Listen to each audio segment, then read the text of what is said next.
Hello lads, welcome to a new video, and today we're going to be talking about the rumours that you might have heard about driving a manual car. If you've never driven a manual car before, then you've definitely heard some people spouting off about things they think they know about driving, or maybe they've seen their dad driving some manual something for ages and they think they know it all.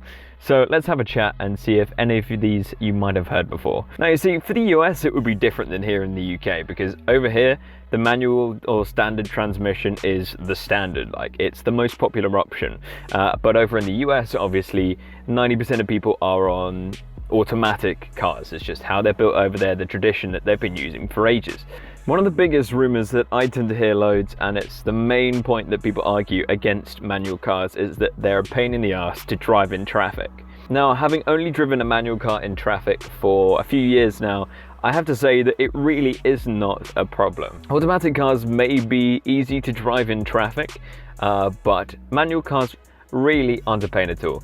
Most normal cars have really light clutches, they don't stall that easily, and they're not hard to get good at. Once that muscle memory kicks in and your legs kind of really get used to what you're doing, you do it without thinking anyway. It's just the same as if you were pressing the throttle pedal, just with an extra step in there. Changing gears as well, if you're just creeping in traffic, the only thing you have to worry about is the clutch, and again, if it's light, that's not a problem. The only problem I'm going to see you having is if you've got a race clutch or a race car, which, I mean, some of them have really heavy clutch pedals, but they're quite rare, and if you're driving a race car in traffic, that's a different matter. You're probably going to overheat the thing faster than you will worry about stalling it. So man up, or whatever, and don't worry about driving a manual car in traffic, especially a normal one that's designed to do it. That Engineering Explained did a fantastic video on, and I'd recommend you go and watch that. It's about skipping gears. If you've not watched that video already, people in manual cars tend to ask a lot, especially when they're starting out, if skipping gears, say from going from like fourth gear to second gear, or fourth gear to first gear, or something like that, is a bad idea. And to put it short, no, it's not a bad thing some of the time. So we'll keep this really short, and again, go watch Engineering Explains video if you haven't already. If, for say, you want to skip from fourth to second gear when you're slowing down, or even if you're really coming to a stop, say keeping it in fourth, waiting till you get really slow, and then even putting it in first if you're at like 5 miles an hour or you almost come to a stop, that's okay. That's absolutely fine, no worries at all. The only problem that skipping gears can have is more to over revving your engine. You won't do any harm to your gearbox, but you could over rev your engine. Say if you went from fifth gear and you were still at high speed, and then you went straight to second gear and let the clutch out whilst you were still doing like 70 miles an hour. Because if your engine revs are high anyway, at a higher gear like fifth, skipping to second, going to over rev your engine and blow the thing up. So that is where skipping gears becomes a problem. Again, Engineering Explained. He's a legend. Check out his video. It's way more in depth than that. But you can skip gears as long as it works up gears as well. Like you can skip from second to fourth, for example. You can go sort of across, no worries. But I would avoid doing that too much, like second to fifth, to avoid lugging your engine too much. There's no real point. I mean, you just can if you want and if you feel like it and you're used to your car and know what it's like. I wouldn't recommend it too much to start with though, so keep it simple when you're learning, and then once you get used to your car, then you can start skipping a little bit more.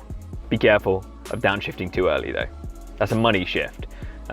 Because it's expensive if you do it. Point kind of against this argument that manual cars are fantastic and the best thing, I'd say the rumour that only real cars and real supercars have manuals is a lie and a rumour. I'd say this because automatic transmissions have their place in the world, double clutch transmissions have their place in the world, and so do manuals. I don't think a supercar's ever ruined because it has an automatic box on it. Sometimes these double clutch flappy boxes are fantastic, and if you're trying to get a car that really is on the edge of technology, then it's the way to go. But if you want that sort of supercar like a 911R or like a hot hatch, then I think a manual transmission is the way to go, because you want that fun, enjoyable, sort of connected experience that you get more so with a manual box, a good manual box at least. There are some dog ones around, especially in just like throwaway cheap ones, that really aren't that fun to use. So not all manuals are good fun and connect you to the car. Some gearboxes are like stirring buckets of concrete and they're just a bit disgusting to use. Courses for one, I think have some of the worst gearbox, like one of the worst feeling gearboxes I used. I think it was a Corsa D I had as a rental car for a bit, and it does feel, it's like, and it does feel like you just stir in a box of bolts. So add that to the list as well. Not all manuals are created equal, and not all of them make you feel like a driving god. Some are just annoying. When you get that right one, with that sort of cliche rifle bolt action in that perfect car, like the Audi R8, manuals come to mind with that sort of the gated shifters. That sort of thing is beautiful to use. So when you get it right and when the manufacturers get it spot on, it really is fantastic. The rumor that you will never drive better than a computer can and change gears better than a computer can is only true in some circumstances. I'd say that's only true that a computer's going to get better fuel economy and better performance out when you really spend money on a good, like auto box, like a DCT, a double clutch. I mean, they're like $2,000 on top of a car's price because they're horrendously complicated, and they do occasionally need rebuilding, and when that happens you need a specialist and they're expensive. But if you're looking at old style transmissions, a manual will always be more efficient and more direct and slightly more powerful, because you've got those parasitic losses on like a torque converter box, slush box basically. So it does depend. New double clutch doesn't count because they're fantastic and expensive and complicated, but normal standard old style transmissions and CVTs, I'd say manuals are better to use. I see this a lot in America, where there's a rumor going around that you would only learn a manual transmission if you're a car nerd, a car enthusiast, a petrolhead, whatever. I'd say learning to drive a manual car is probably one of those life skills that you're going to regret not having, so it's definitely something that's worth picking up. Manual cars are pretty simple to learn, but they're difficult to master. But those first few steps are quite easy to pick up, and you can do it with videos online, with professional help and all that sort of thing. The problem is with not learning how to drive a manual car ever, is that you're going to get to a point where you're going on holiday or something like that. Maybe you're coming from the US to Europe, where all the cars are manual pretty much. And you're going to rent a car, and then you're going to be the only one with a license, and then you can't drive it because it's a manual.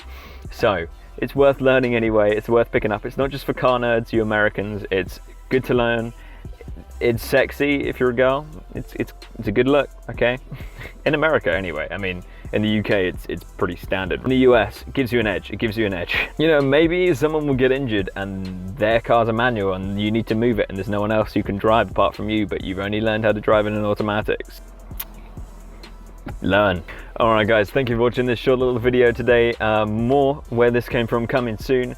I hope you've been enjoying the recent vids out soon. Let me know down in the comments what you would like to see in the future, and if there are any rumors about driving or driving a manual car that you've heard that you'd like to share with us in the comments. I will chat to you guys soon. Make sure you drive safe, and check out the YouTube live streams that are happening sometimes too as well. See you soon. Peace.